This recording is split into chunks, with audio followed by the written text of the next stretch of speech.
can see the Yoruba Nation flag. As you can see, can you see it? Can you see it? Can you see the flag? Can you see the flag of blessing? Can you see the flag of blessing? As you can see, Cherry, this is the flag of blessing. This is the flag of our nation. This is the flag of our nation. This is the flag of our nation. As you can see it, Yoruba Nation, no going back. No going back is the sound. No going back is the spirit. No going back. Yoruba Nation, no going back. As you can see, Cherry, Asiawa Reo, Asia Yoruba Reo, no going back. This is the flag of Yoruba land. No going back. 24/7 on stop. No going back. Ẹ̀yin èèyàn wa tẹ́ wà nílé ibikíbi tẹ́ ti ń gbọ́ wa akíyín ibikíbi tẹ́ ti ń gbọ́ wa níbẹ̀ kúrọ̀lẹ́ ẹ káalẹ́ ẹ káàárọ̀ àwa ni ìmọ́lẹ̀ Ògo Adúláwọ̀ ohun lẹ́ rí yìí. This is the flag of Ògo Adúláwọ̀. Ìmọ́lẹ̀ Adúláwọ̀. This is the flag of glory. This is the flag of honor. This is the flag of dignity. This is the flag of blessing. Òun la fi wọ̀nyí yìí o. Yoruba Nation, no going back. No going back is the sound. No going back is spirit. No going back. Ayé ọmọ Yorùbá, ẹ máa bọ̀ ọ́. Ẹ jẹ́ ká jọ ṣe àjọyọ̀ Yorùbá Nation. Yorùbá Nation ó ti sọ wá di ológo. Yorùbá Nation ó ti mú wa kúrò nínú oko ẹrú. Yorùbá Nation ó ti mú wa kúrò lóko apàyọ̀pàyọ̀. Yorùbá Nation ó ti mú wa kúrò nínú ebi. Yorùbá Nation ó ti mú wa kúrò nínú irọ́ pípa. Wọ́n fẹ́ fún yín ilé ìwé lórí irọ́. Ráìsì abọ́ méjì, wọ́n fẹ́ fi gba ọjọ́ ọ̀la yín.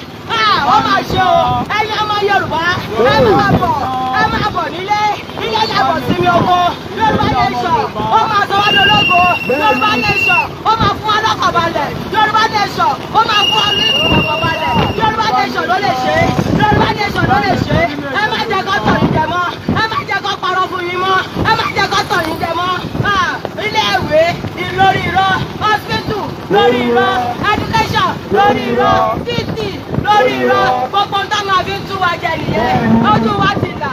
A ti gbọ́n àwọn òṣèlú mọ́. A ti gbọ́n àwọn òṣèlú mọ́. A ti kó lóko ẹrú. Ẹ̀yin ọmọ Yorùbá, ẹ jẹ́ ká yọ kúrò. Tòmátò wọn, ata wọn, ráìsì wọn, ọ̀làkàrí wọn, ọgbọ́nsẹ̀ wọn. A lè jẹun, a lè lọ́kọ́ nílé ìwé mọ́. Gbogbo àwọn ọmọ wọn ló lóṣù padà. Gbogbo àwọn ọmọ wọn wọ́n ti di ìyàwó. Ẹ̀yin ọmọ Yorùbá, ẹ jí, ẹ má sùn. Ẹ má jẹ́ kó tọ̀ wá jẹ mọ́. Ẹ̀yin ọmọ Yorùbá, ẹ má jẹ́ kó tọ̀ wá jẹ mọ́. Ẹ jẹ́ ká lọ sọ wọn náà. Ráìsì wọn, gàrí wọn, ọ̀sẹ̀ wọn, wọ́n wá sọ wá sí àdìyẹ. Ọdọọdún, wọ́n máa ti bẹ́ẹ̀ dì, wọ́n máa fún wa ní ráìsì. Wọ́n máa bẹ́ẹ̀ dì, wọ́n máa fún wa ní ráìsì. Àwọn máa ṣe o, ẹ má tọ́jú ọ̀la àwọn ọmọ yín mọ́. Ẹ má tọ́jú ọ̀la àwọn ọmọ yín mọ́. Ẹ má tọ́jú ọ̀la àwọn ọmọ yín mọ́. Ẹ má tọ́jú ọ̀la àwọn ọmọ yín mọ́. Yorùbá Nation has come to stay. Yorùbá Nation has come to stay. Orílẹ̀-èdè Yorùbá ó ti bọ̀. Yorùbá Nation ló lè ṣe é. Yorùbá Nation has come to stay. Yorùbá Nation has come to stay. Wọ́n lò náà, ìlú tí èkó wa, wọ́n jẹun, ìlú tí èkó wa, wọ́n ti tọ̀ wọ́n. Yorùbá Nation has come to stay. Orílẹ̀-èdè Yorùbá. Orílẹ̀-èdè Yorùbá. Orílẹ̀-èdè Yorùbá. Wọ́n ràn yín pé kẹ́ máa para yín. Wọ́n kó àwọn ọmọ wọn lọ sí ìlú èkó. Wọ́n máa kọ́ ọ̀rọ̀ wa lórí ìgbà wa. Yorùbá Nation ló lè gbà wá o. Yorùbá Nation ló lè gbà wá. Yorùbá Nation ló lè ṣe. Yorùbá Nation ló lè ṣe. Orílẹ̀-èdè Yorùbá. Ó ti dé. Orílẹ̀-èdè Yorùbá. Ó ti dé. Orílẹ̀-èdè Yorùbá. Ó ti dé. Ẹ̀yin ọmọ Yorùbá, ẹ máa bọ̀ ọ́. Àkókò ti tó láti gba òmìnira wa. Àkókò tó láti gba ìtọ́ wa. Àkókò ti tó láti gba òmìnira wa. Káàkiri ṣe wá Nàìjíríà. Ọmọ Yorùbá ni wá. Káàkiri ṣe wá Nàìjíríà. Ọmọ Yorùbá ni wá. Àgbẹ̀dẹ̀ ìgbéyàwó àwọn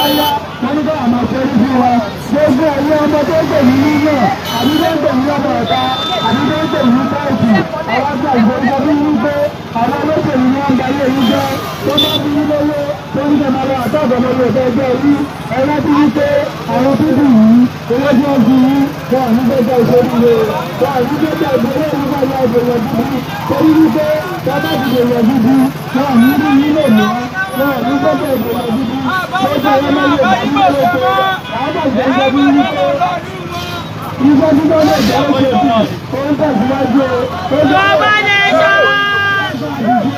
Yorùbá nation! Yorùbá nation!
no more election, election. Àdúgbò fún èyí, àná wọ́n ṣe wípé wọ́n ti ṣàṣegbé, kò ṣàṣegbé bẹ́ẹ̀ o. Àfẹ́ máa ṣe kò ṣàṣegbé o. Ẹni wọ́n ti wo ẹni pọ̀ ní ìwà ìfún election. Direct finance o. No more election.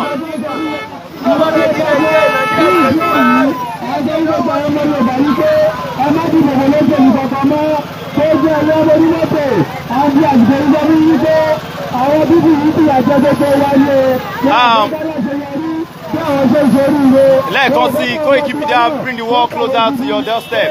Today be 10th of January 2023. Ẹ ṣe dẹ̀ ń bá wa lọ, tẹ́ bá rí wípé àwọn ọmọ ọkọ Yorùbá tá a ti ṣe tán, tá a ti ní no going back lòun náà ké ó ní orílẹ̀-èdè Yorùbá la fẹ́ ní kíákíá. Òun náà kọ́ sí wa pé orílẹ̀-èdè Yorùbá la fẹ́ ní kíákíá. Ilé ti yá ọmọ Oòduà. Ilé yá no going back. No going back. No going back. No going back. Mo kí gbogbo yín ní ilé tó kọ ẹ̀yin ọmọ Yorùbá ẹ má ṣẹ̀rù fúlẹ̀ wà mọ́ ẹ má ṣẹ̀rù wọn mọ́ o gbogbo wa láti kàwé kò sí nítorí ṣẹṣẹ àwọn ọmọ wa kàwé wọn lò lóṣù kalẹ̀ àwọn ọmọ wa kàwé wọn di amúrọ̀bà àwọn ọmọ wa kàwé wọn di yahoo lórí irọ́ gbogbo nǹkan tó bá fẹ́ ṣe gbogbo wọn ti kó ọmọ wọn lọ wọn ti kó lọ ìlú èyìnbó wọn wà fún yín lówó àpò owó tí ò tó ọjọ́ ọ̀la yín wọ́n ní kẹ́kẹ́ máa para yín owó tí ò tó ọjọ́ ọ̀la òkò yín owó tí ò lè mú àlùbáríkà wá fún yín wọ́n ní kẹ́kẹ́ máa rọra yín lọ́rùn àpàpàdodo ẹ̀yin ọmọ Yorùbá ẹ̀yin yúùtù ẹ má ṣẹ̀rù mọ́ ẹ̀yin yúùtù ẹ dìde ẹ jẹ́ ká jọ jàjà yìí ìjà ọmọ ọkọ Yorùbá lélẹ́yìí o nítorí pé Haúsá pa wá Fúlàní pa wá lójoojúmọ́ wọ́n bá wọn yá wa sùn wọ́n rẹ̀ wọn a lè lọ sóko a lè lọ sódò oúnjẹ òsì gàrí wọn ráìsì wọn bọ́dà wọn ti bọ́dà mọ́ wa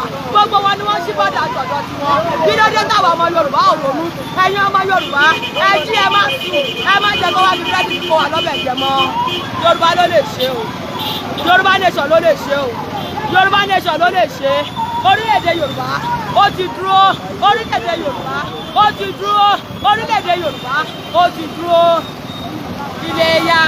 Iléyá o ọmọ Oòduà Iléyá o ọmọ Yorùbá Iléyá bí a kò bá mọ bí à ń lọ èrè ká padà sílé ẹ̀jẹ̀ ká pọ̀ sí òyò ẹ̀jẹ̀ ìjọ mi làkàná Iléyá o ọmọ Yorùbá Iléyá lẹ́lẹ́ ni ó máa fẹ́ lẹ́lẹ́ ni ó máa fẹ́ àti yá o ọmọ Yorùbá nation lẹ́lẹ́ ni ó máa fẹ́.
Orílẹ̀-èdè ọmọ Yorùbá òyìnbó láti bọ́sí ọmọdé lẹ́kọ̀ọ́ tó yí kí a jẹ wá ẹwà ọmọ ìyàwó ṣe ń kó lè ṣe lẹ́gbẹ́ ìdílé tó ná wọ́n ti kọ́ ní àtìkí náírà òun ni wọ́n ti kó pàlítà wọ́n tó ń para wọn jà nítorí pé ìyá ti kọ́ wọn lára. Ọtí máa fẹ́ lè fún ọtí lọ́dọ̀. Ọmọdé sọ́fàsọ́fà bọ́sà everywhere na jagajaga 1940 amalgamation wọ́n ti yẹ fàyà àwọn ọ̀bàlá ní ẹ̀sùn mọ́ àwọn ọ̀bàlá ní ẹ̀sùn mọ́ àwọn ti fọ́lọ̀ diplomacy way òun la ní tí gbogbo àwọn ọmọ ìyá wa bàbá wa pípẹ́ eléjì tó láti lọ ọmọ ẹlẹ́rọ ti ń jẹ gbogbo ọmọ aláṣọ wọn ti sọ kì í sọ bẹ́ẹ̀ sọ ìwé òfin wọ̀ ọmọ ìgbà ìjọba ẹjọ́ bá jí gbogbo olóṣèlú ní ọdún yìí ẹni a máa ṣe fún ọmọ ní lágbára lọ àwọn ọmọ ìjọba ìjọba ìjọba òdìsókè ìjọba tó ṣe fún wa òdìsókè ẹlọ ọmọ nígbà ẹlọ ìjọba ìjọba ṣe ẹlọ ìyàwó ẹlọ ọ̀nà tẹwọ́ bàtà rédíò bá rédíò pé headlamp ó wà lọ́wọ́ headlamp àti bẹ̀rẹ̀ láti wá sá. gbogbo ètò kò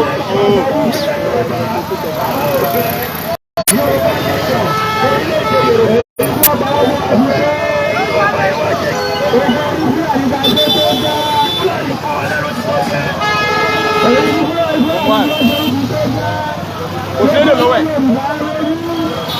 òṣèlú lọ́wọ́ ẹ̀.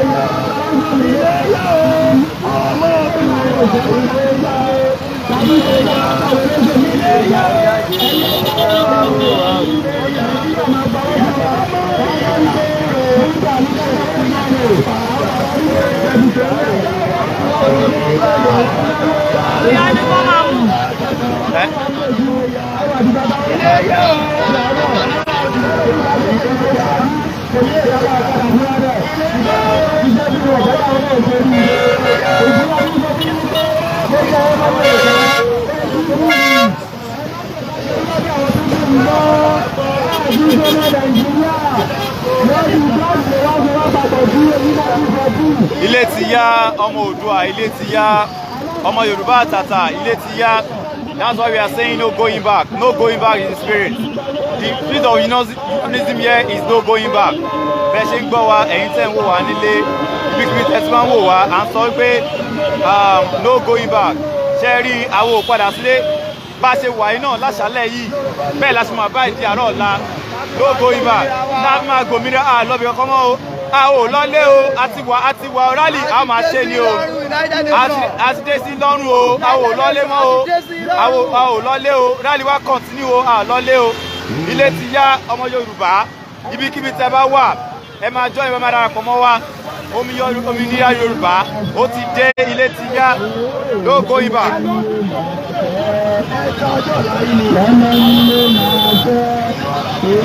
Wọ́n ní máa ń náwó ẹ̀jẹ̀ ti dúró.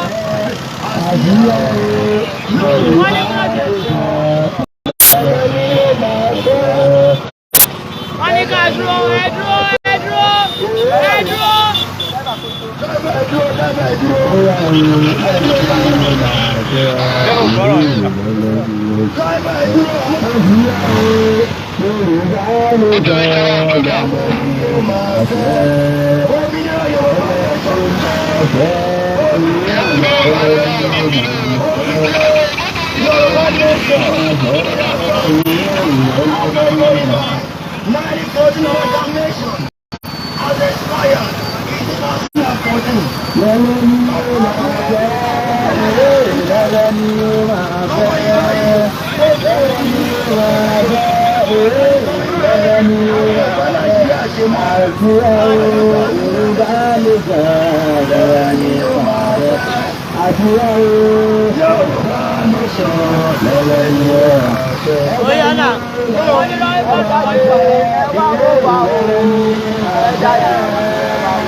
Ẹ jáde ẹ wá wò wá o.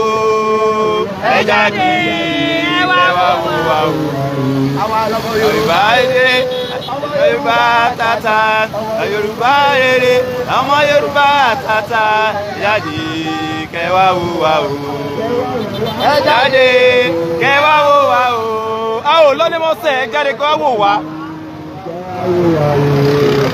Yorùbá rere àwọn Yorùbá tata bá rere ọmọ Yorùbá tata ẹ jáde kẹ wá wò wá o. Ẹ jáde ẹ wá wò wá o. Ẹ jáde ẹ wá wò wá o. Yorùbá rere ọmọ Yorùbá tata Yorùbá rere ọmọ Yorùbá tata ẹ jáde ẹ wá wò wá o. Ẹ jáde ẹ wá wò wá o.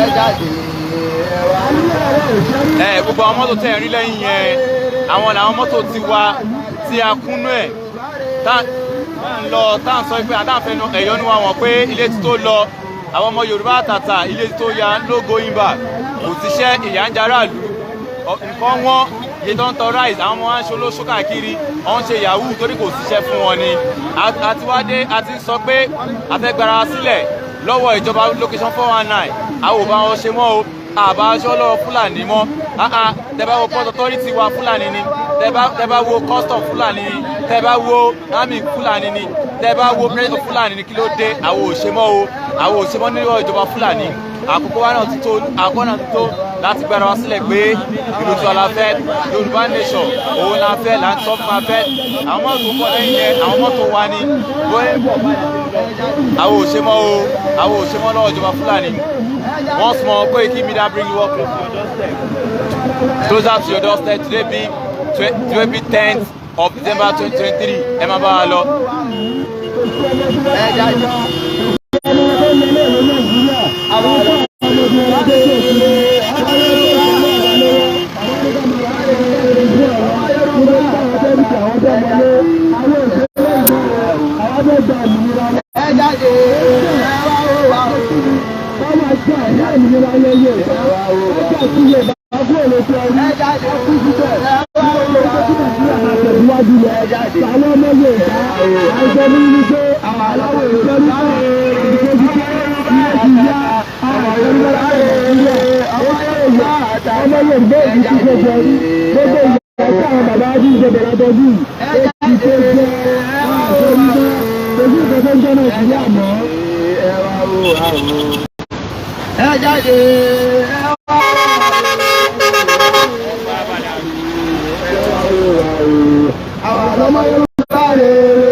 Yorùbá nation no going back.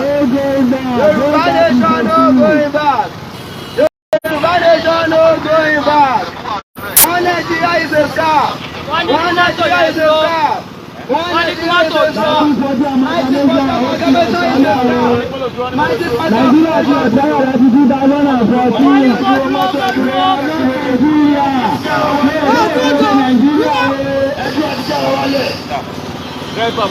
Ẹgbẹ́ gbọ́dọ̀ sí papọ̀ sójú kan. 1914 amalgamation ló ti ẹ̀ka 2014. Ọmọ wọn ti jí kan. Ẹ̀yẹ́ ẹgbà wa ṣe bẹ́ẹ̀ náà ni bàbá wa ẹ má làjú ìlú ìsìlẹ̀. Yorùbá nation Báyọ̀ tàwọn ìwé wa níbi ọjọ́ bàbá padà sọ́nà ọba kájọ́jọ́ ló padà sọ́nà ọba. Olóṣèlú gbọ́dọ̀ máa gbàṣẹ ọba sí ní ọjọ́ náà tó yìí jọba. ó ti pẹ́ tí Yorùbá tó kọ́ ní ṣe ó jẹ́ àkúrò ìdókòwò ẹ̀dùn gbogbo títẹ̀ àti ìròyìn Yorùbá ẹ̀rù tó ta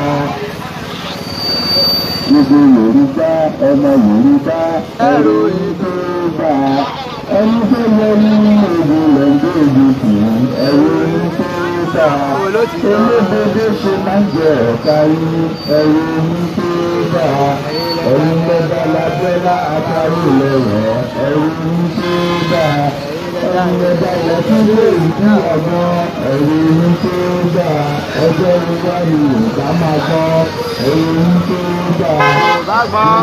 Yorùbá lè sọ́dọ̀ ògùn ìgbà.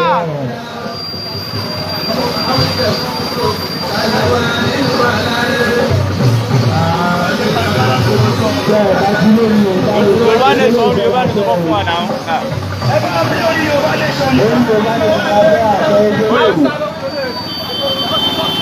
Àfẹ́ gbogbo ilé ìjọba fẹ́ ẹgbẹ́ ká fẹ́ ní àwọn ọ̀sẹ̀ rẹ̀. Òmìnira lẹ́yìn ìdálá sábẹ́ àṣẹ òfin olóṣèlú kankan ajáde fún ọjọ́ ọ̀la àwọn ọmọ wa tó ń bọ̀ ajáde fún ọmọ Yorùbá tí wọ́n bí ìdílé Nàìjíríà ti ti yáwó ajáde láti sọ fún pé ká gba òmìnira tí ìlọ́wọ́ ìjọba nìjọba àwọn ìjọba tí ẹ̀mí wa ò jọ wọ́n lójú àwọn ìjọba tí gbogbo aráàlú pa á lójoojúmọ́ tí ẹ̀rí ìjọba ṣe fún ìjọba tó ṣe fún ọmọ Yorùbá ni wọ́n ń lọ sí ilé ìjọba tó ṣe iná tí wọ́n mẹ́mú tán náà owó tán náà nìyà ó yẹ tán iná bá láyé tán.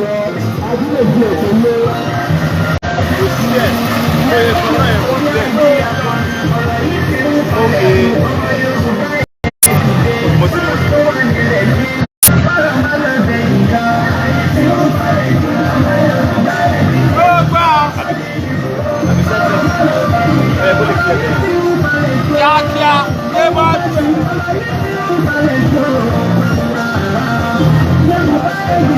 Kámẹ́rà yẹn ó yẹ kó lè kílẹ̀ mi. Lè kílẹ̀ ẹ́ lè kílẹ̀ ẹ́ ó yẹ mi. Bẹ́ẹ̀ tẹ̀ sí kámẹ́rà yẹn o. Kámẹ́rà sẹ̀. Kámẹ́rà sẹ̀. Bẹ́ẹ̀ kílẹ̀ tẹ̀ jọ̀wọ́.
No more election. No Igboho, no election. No Igboho, no election. No Igboho, no election. No Yoruba nation, no election. No Yoruba nation, no election in our land. No election in Yoruba land. We want freedom. We want freedom. We can't breathe. Yoruba people can't breathe. We can't breathe in our land. We want freedom. Yoruba nation is what we want. 90% of our nation has expired. In 2014, ever since that time, Nigeria has never been the same again. All you Yoruba land, all you Yoruba tribe, wake up from the slumber. The freedom is here. The freedom is here for Yoruba liberation, for Yoruba sovereignty, for Yoruba freedom. If you know you are lovers of freedom, wake up from your sleep. We don't want Nigeria anymore. We want Yoruba nation.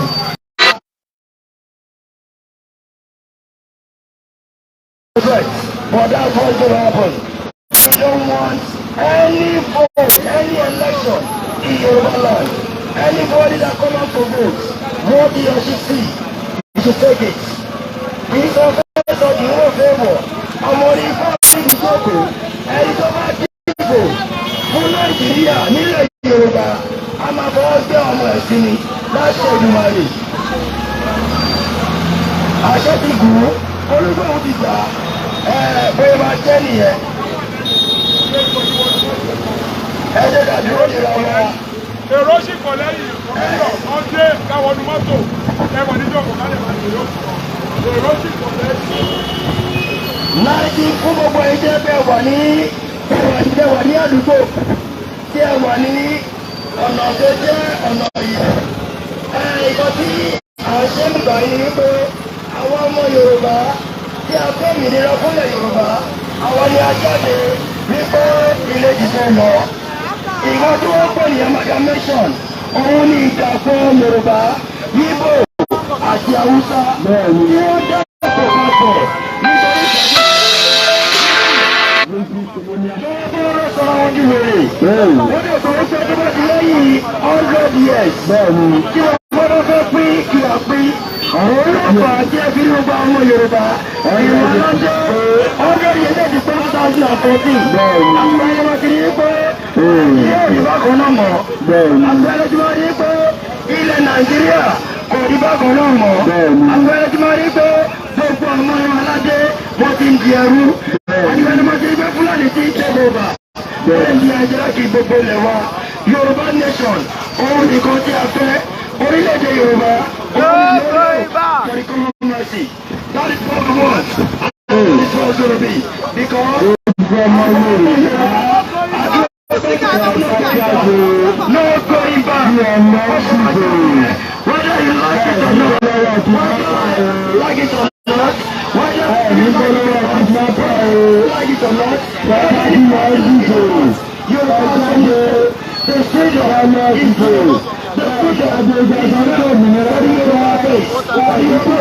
yours. Eléyìí kì í ṣe ètò ohun tí ẹ bá jù lọ́jà eléyìí kì í ṣe ètò gbogbo ọmọ Yorùbá tẹ bá jáde tẹ lọ́dìbò nígbà tí àjọpọ̀ ń gbé torí pé ẹbí àwọn ń gbé.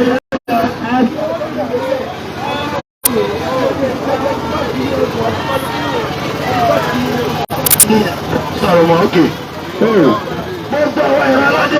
Bẹ́ẹ̀ni.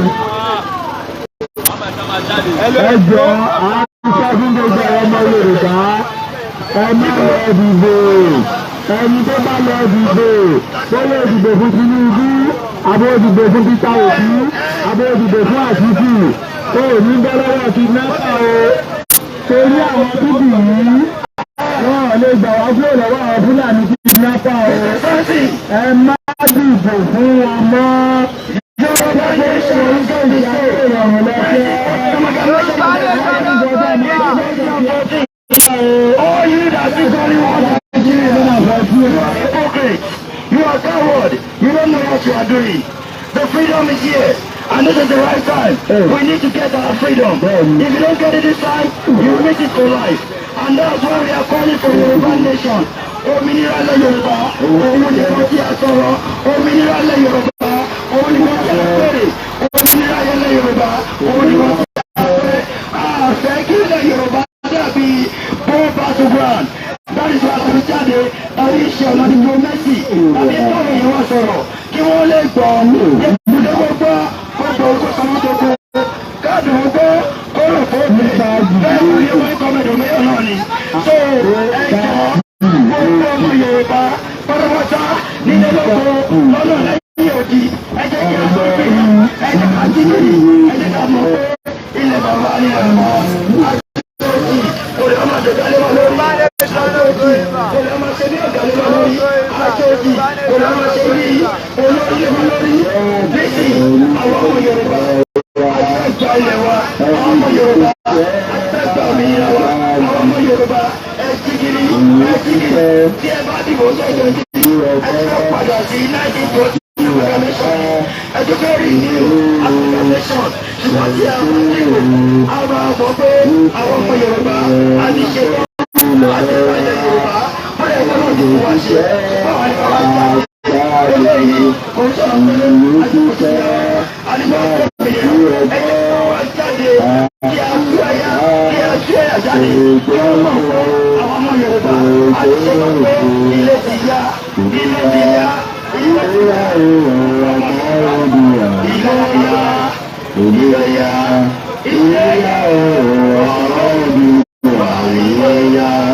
àwọn àti mẹ́bí àrùn àfúrápàdé dúró àjáwọ́ látọ̀jú ilẹ̀ àwọn ti débi làkàná ìléyà ìléyà ọmọ ojú ìléyà.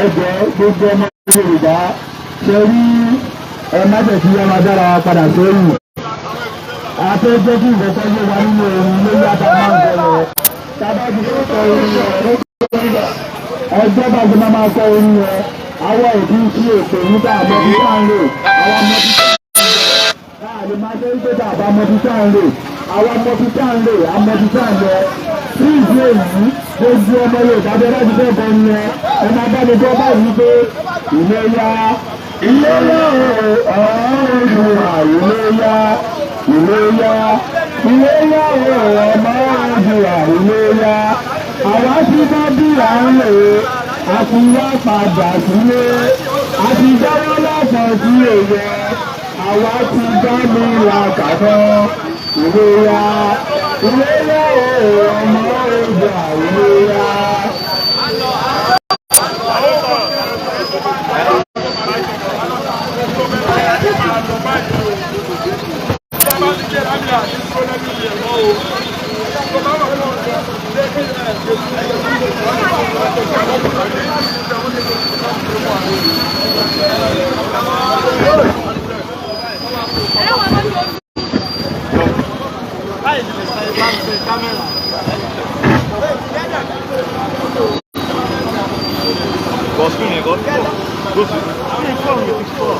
Òmìnira Yorùbá ó ti dúró ó ti dé lórúkọ ìgbà. Mísàlárè Mísàlárè Mísàlárè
ibikíbi la ń gbọ́ wa à ń try láti àwọn èèyàn wa tó ń dé là ń try láti dúró dé kò sí wàhálà àwọn try láti dúró dé àwọn èèyàn wa ni so à lè try láti create space fún nínú mọ́tò so a máa move to the next destination à ń try láti dúró dé wọn torí àwọn ṣe enjoy àwọn tí ṣe enjoy wa ni àwọn bosses ṣe enjoy wa ni tó ní sàwọn máa move ní ìsinyìí.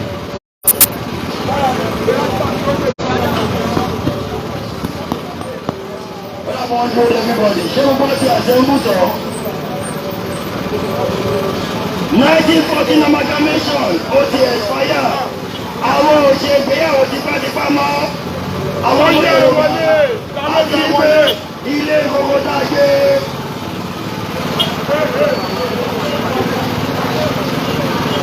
Ilé ìgbogbo tá a gbé.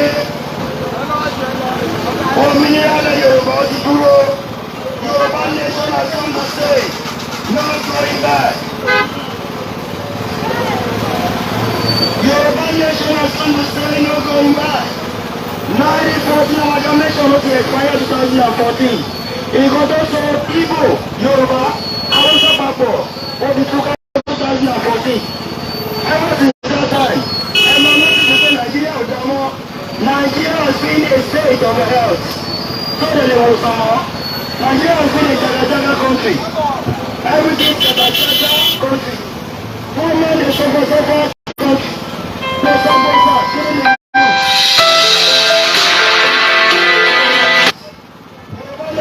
killing the youth. Nigeria federal government killing everybody because the youth life are not important. So, the Fulani kidnapping people, collecting ransom, 50 million, all lot of things. Someone in the Yoruba, àwọn àjòjì ló wá ń jẹ́. Ẹ̀jẹ̀ bá dìbò kí n sọ mẹ́sàn-án kí n wọ̀ kẹ́wọ̀. Ọmọ ìgbà níbi jókòó.